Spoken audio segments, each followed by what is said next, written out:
Hey guys, Sander from Doorn here, live from DJ TechTools.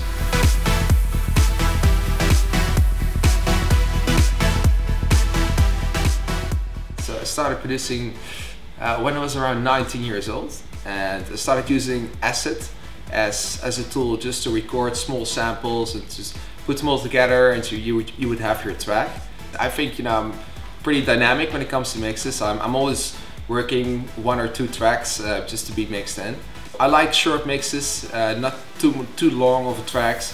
That's also what I do producing tracks. I kind of produce them as I like them as a DJ. Well, Ableton I use for editing tracks that are too long, or making mashups and stuff. And then when everything's finished, I kind of go to Recordworks to make all these playlists. I usually use 3 or 4 CDJs, the new ones, with USB sticks and SD cards.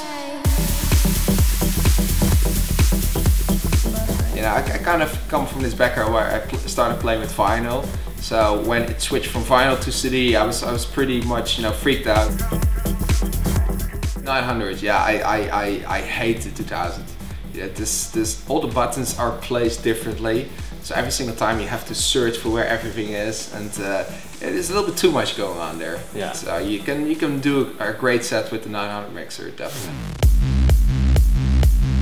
Actually, the first headphone I used was the Sennheiser, but it had such a small cord that I pull off like a few mixers during my sets, just turning around, searching for a vinyl side to side. I need to get a different headphone, so I came with the Technics, which has the more like rotating ears, which I really need to use because I don't actually wear my headphone, but you just keep it like this, so you need to have flexible ears.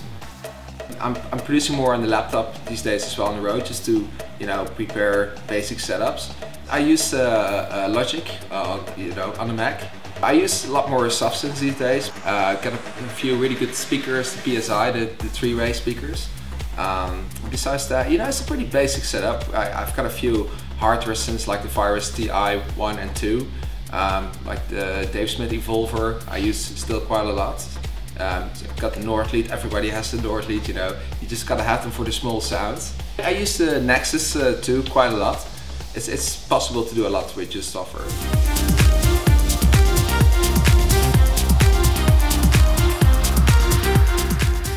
Every single country I play differently. For instance, in Argentina you play a little bit more techy. In Holland you play a little bit more dirty Dutch kind of sounds. So every country has its own sounds. The great thing about the US is that you can be very diverse.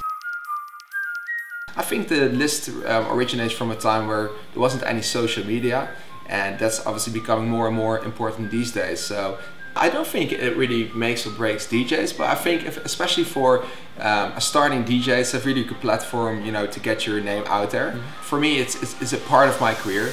I'm a DJ as well as a producer, so for me it's very important to get the right productions out there. In the end, that's what really gives you your identity. When you're doing a DJ set, you're performing in front of a crowd. You want to make sure that you're playing the tracks that they like. Obviously, we're still doing your own thing, and that's what's most important: creating your own sound.